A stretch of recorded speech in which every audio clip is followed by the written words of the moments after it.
بسم اللہ الرحمن الرحیم۔ السلام علیکم عزیز طلباء و طالبات، 9th کلاس آپ کے ایک نئی لیسن کے ساتھ آپ کی خدمت میں حاضر ہیں۔ کل ہم لوگوں نے لیسن شروع کیا تھا ابتدائی حساب، مصنف کا نام ہے ابن انشا، اور اس لیسن کا ہم نے فرسٹ پیج جو ہے وہ ہاف پڑھا تھا۔ یہ لیسن ابن انشا نے ایک طنز اور مزاح کے طور پر لکھا ہے۔ اس میں بہت سارے لوگوں کو، بہت سارے معاشرے کے لوگوں کو اور حکومت پر اور بہت سارے اداروں کو جو ہے وہ طنز کیا گیا ہے۔ بظاہر یہ لگتا ہے کہ یہ میتھس کا کوئی لیسن ہے، یہ میتھس کا لیسن نہیں ہے، بلکہ اس کو بڑے طنزیہ اور مزاحیہ انداز میں جو ہے مصنف نے لکھا ہے۔ تو آج ہم لوگ اس میں پڑھیں گے ضرب۔ انہوں نے ابھی ہم لوگ جمع تفریق اور جو ہے اس کا قاعدہ ہم کل پڑھ چکے ہیں۔ قاعدہ قانون کو کہتے ہیں کہ یہ قانون جو ہیں، یہ قاعدے جو ہیں یہ نافذ ہوتے ہیں ہماری زندگیوں پر۔ تو آج ہم لوگ پڑھ رہے ہیں تیسرا قاعدہ ہے ضرب۔ ضرب کا ویسے لفظی مطلب ہوتا ہے چوٹ لگانا، کسی کو زور سے مارنے کو کہتے ہیں ضرب لگائی۔ اسی لیے وہ کہتے ہیں کہ ضرب کی کئی قسمیں ہیں، مثلاً ضرب خفیف، ضرب شدید اور ضرب کاری۔ اب ان کے میننگ یہاں پہ لکھے ہوئے ہیں۔ ضرب خفیف ہلکی سی چوٹ، ضرب شدید سخت چوٹ یا مار، اور ضرب کاری کا مطلب ہے گہری چوٹ۔ اب ان میں سے ہلکی چوٹ، سخت چوٹ، یہ تو عام کسی بھی چیز سے مارا جا سکتا ہے۔ جو ضرب کاری ہے، جو گہری چوٹ ہے، یہ ہم اکثر الفاظ سے ہمارے معاشرے میں لوگوں سے لگائے جاتے ہیں، یعنی کسی کو کی روح کو زخمی کر دینا، بظاہر نہیں مارنا لیکن روح کو زخمی کر دینا، اس پر اس قسم کے طنز کیے جائیں کہ اس کی روح زخمی ہو جائے، اس کو ضرب کاری کہتے ہیں۔ ضرب کی ایک اور تقسیم بھی ہے، مثلاً پتھر کی ضرب، لاٹھی کی ضرب، لاٹھی یعنی ڈنڈے کی ضرب، اور بندوق کی ضرب۔ اب وہ کہہ رہے ہیں ان چیزوں سے بھی مارا جاتا ہے لوگوں کو، لیکن جو ہے یہ والی ضربیں جو ہیں یہ کافی شدید ہوتی ہیں۔ اس کے علاوہ علامہ اقبال کی ضرب کلیم ان کے علاوہ ہے۔ وہ اب یہ کہہ رہے ہیں کہ علامہ اقبال نے پتہ نہیں کیوں اپنی کتاب کا نام ضرب کلیم رکھا ہے۔ کلیم کا مطلب ہوتا ہے نرمی کے ساتھ بات کرنے والا، تو ان کی جو ضرب کلیم ہے اس کا اس سے کوئی تعلق نہیں ہے، لیکن ان کے جو ہے کتاب کے نام کے ساتھ بھی ضرب لگتا ہے۔ حاصل ضرب کا انحصار اس پر ہوتا ہے کہ ضرب کس چیز سے دی گئی ہے یا لگائی گئی ہے۔ آدمی کو آدمی سے ضرب دیں تو حاصل ضرب بھی آدمی ہی ہوتا ہے۔ مطلب ان کا کہنے کا یہ ہے کہ پیسوں کو پیسوں سے ضرب دیے جائیں تو پیسے تو بڑھ سکتے ہیں، لیکن آدمی کو آدمی کے ساتھ ضرب دی جائے تو آدمی ہی آتا ہے۔ لیکن یہ ضروری نہیں ہے کہ وہ آدمی زندہ ہو۔ اب یہ طنز کیا گیا ہے کہ وہ آدمی کو آدمی سے ضرب تو دی جاتی ہے، یعنی ایک دوسرے کو مارا جاتا ہے، لیکن یہ شرط نہیں ہے کہ وہ آدمی زندہ ہوگا۔ اور ضرب کے قاعدے سے کوئی سوال حل کرنے سے پہلے تعزیرات پاکستان پڑھ لینی چاہیے۔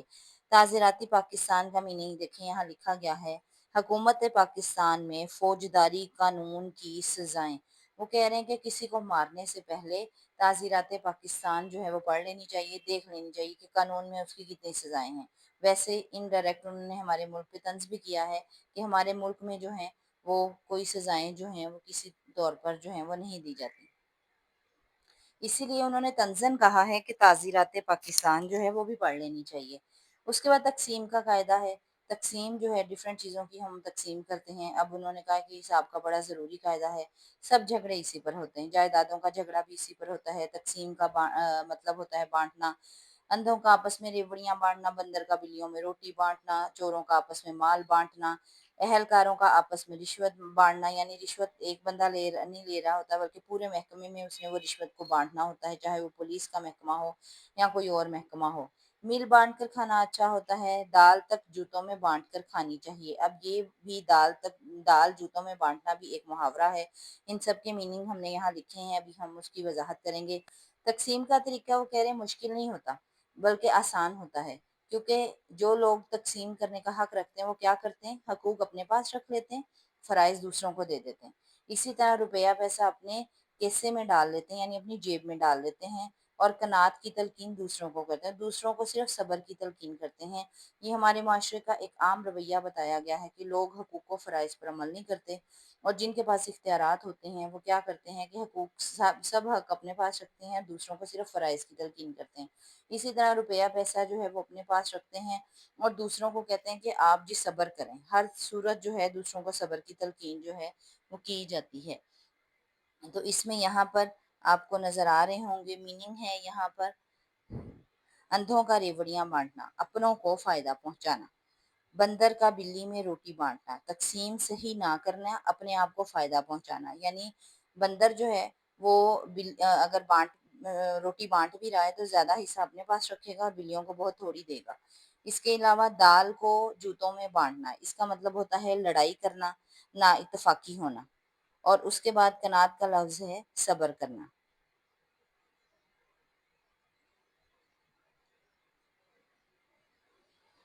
इस तरीके से ये वाला जो तक़सीम का कायदा है वो ख़त्म होता है और तक़सीम के कायदे पे ही सारी दुनिया के झगड़े जो हैं तक़सीम के कायदे पर ही चलते हैं। उसके बाद वो कह रहे हैं अगला है इब्तिदाई अलजबरा। इसके लिए बड़ी मज़ाहिया सी उन्होंने बात लिखी है। उन्होंने कहा ये किस्म हिसाब की एक किस्म है यानी मैथ्स की एक किस्म है। तालिब इल्म इससे घबराते हैं क्योंकि ये जबरन पढ़ाया जाता है। जबरन का मतलब है मजबूरन, ज़बरदस्ती पढ़ाया जाता है। इसीलिए वो कहते हैं इसका नाम अलजबरा रखा गया क्योंकि ये जबर करके पढ़ाया जाता है। पढ़ाने वाला भी जबर करता है, पढ़ने वाला भी जबर करता है।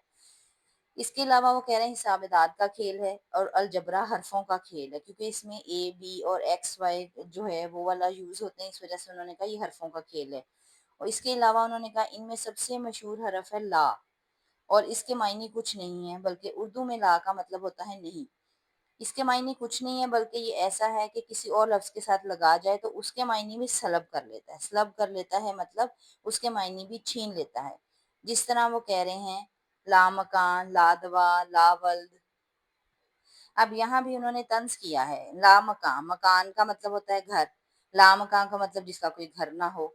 लादवा दवा का मतलब होता है दवाई खाना लेकिन लादवा का मतलब है दवा ना होना।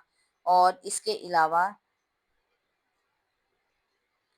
लावल्द का मतलब होता है बे-औलाद। तो इसलिए इसी वजह से उन्होंने कहा है कि जो अलजबरा है ये अपने साथ दूसरों के मायने भी ले जाता है। ला जो है ये वहाँ पर तो हम ला LAW का नून वाला इस्तेमाल करते हैं मैथ्स के अंदर, लेकिन शायर ने यहाँ पर ला नहीं वाला तंज़न इस्तेमाल किया है। उर्दू में ला का मतलब नहीं होता है और वैसे ये इंग्लिश वाला ला है LAW जिसका मतलब होता है कानून। बाज़ मुस्तस्नियात भी हैं। मुस्तस्नियात का मतलब है ख़ारिज की हुई चीज़ें। मसलन लाहौर, लाड़काना, लालटेन और लालू खेत। अब ये तो शहरों के नाम हैं, चीज़ों के नाम हैं। इनमें से जो है कोई भी चीज़ जो है ये मतलब कोई किसी कानून के तहत इनका नाम नहीं रखा गया। लेकिन अगर इन लफ्ज़ों के साथ ला ना हो तो क्या बनेगा? रकाना, लटेन और लूखेत के कुछ मायने ना निकलेंगे। यानी वो कह रहे हैं कि इन लफ्ज़ों के साथ ला कितना ज़रूरी है। अगर ला नहीं होगा तो लफ्ज़ों की पहचान ही ख़त्म हो जाएगी। आज़माए को आज़माना जहल कहते हैं। ये एक मशहूर मुहावरा है कि किसी आज़माए को दोबारा आज़माना नहीं चाहिए। वो जहालत होती है। जहल का मतलब है जहालत। लेकिन अलजबरा में आज़माए को ही आज़माते हैं। लेकिन वो कह रहे हैं कि पता नहीं अलजबरा में ये असूल कहाँ जाता है। अलजबरा में आज़माए को ही दोबारा आज़माए जाते हैं। अच्छे खासे पढ़े लिखों को नए सिरे से अलिफ बे जीम सिखाते हैं, बल्कि उनके मुरब्बे भी निकलवाते हैं। मुरब्बे यानी चौकोर शक्ल जो है ये अलजबरे में इस्तेमाल होती है, उसी की बात हो रही है। अलजबरा का हमारे तालिब इल्म के ज़माने में कुछ ख़ास मुसर्रफ़ ना था। मुसर्रफ़ का मतलब है इस्तेमाल। यानी कि अलजबरा का वो कह रहे हैं तालिब इल्म में कोई ख़ास ज़रूरत भी नहीं थी, ख़ास इस्तेमाल भी नहीं होना था। ना जाने क्यों पढ़ाया जाता है। आगे उन्होंने खुद ही वजह लिख दी कि इससे सिर्फ़ स्कूलों के तलबा को फ़ेल करने का काम लिया जाता था।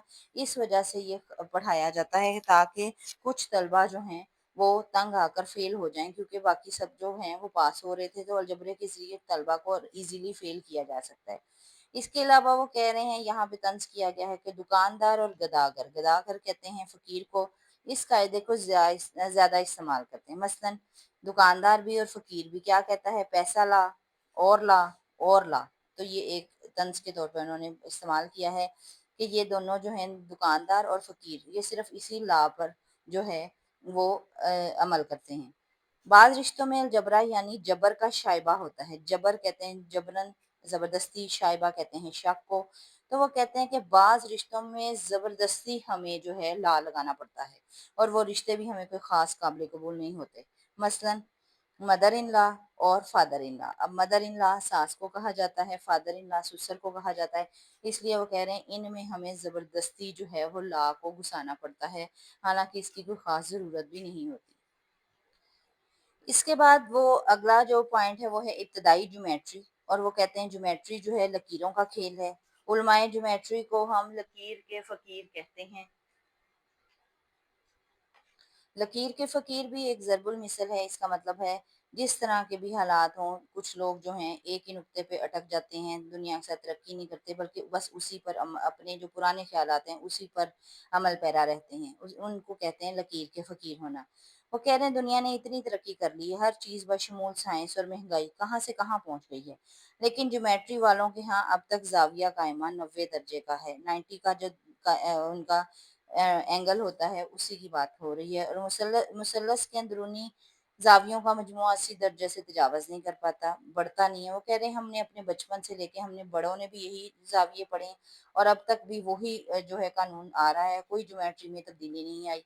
हालाँकि अब यहाँ वो तंज़ कर रहे हैं कि अमेरिका और रूस हर मामले में लड़ते हैं, लेकिन वो कह रहे हैं इस मामले में मिली-भगत है, इस मामले में आपस में मिले हुए हैं। ना उन्होंने कभी ज़ाविया कायमा बदलने की कोशिश की, ना किसी और ने। हम अपने मुल्क में अपनी पसंद का निज़ाम लाएँ तो अपनी असेंबली में एक कानून बनवाएँगे, जिसमें से वो कहते हैं कि कोशिश करेंगे कि चंद दर्जे ज़रूर बढ़ाएँ। मुस्ततील भी पुराने ज़माने में जैसी चौरस होती थी वैसे ही आज है, कभी भी मुस्ततील की शक्ल भी नहीं बदली गई। और गोल करना तो बड़ी बात है, किसी को ये तफ़रीक ना हो कि इससे 4 या 5 या 6 ज़िले कर दिए जाएँ। ज्योमेट्री की जो मुख्तलिफ़ अशकाल हैं, उनकी बात कर रहे हैं। एक आध फालतू रहे तो अच्छा ही है। और मगरबी पाकिस्तान के ज़िलों में हम रद्द-बदल करते हैं, तो मुस्ततील वगैरह के ज़िलों में क्यों नहीं कर सकते? अब ये भी तंज़ किया गया है कि मगरबी पाकिस्तान जो है वो अलहदा हो गया था, इस वजह से उन्होंने कहा कि इसमें हम तब्दीली कर सकते हैं, रद्द-बदल का मतलब है तब्दीली करना। तो इसमें हम क्यों नहीं कर सकते? तो मुस्ततिल के ज़िलों में क्यों नहीं कर सकते? इसके अलावा ज्योमेट्री में बुनियादी चीज़ें हैं ख़त, नुक्ता, मुसल्लस वग़ैरह। अब हम थोड़ा-थोड़ा हाल इनका लिखते हैं। यहाँ पर आज का लेसन ख़त्म होता है। उम्मीद है कि आपको सारी एक्सप्लेनेशन जो है वो समझ आ गई होगी। चैनल को सब्सक्राइब कर लीजिएगा, लाइक कर लीजिएगा। अस्सलाम वालेकुम व रहमतुल्लाहि व बरकातुहू।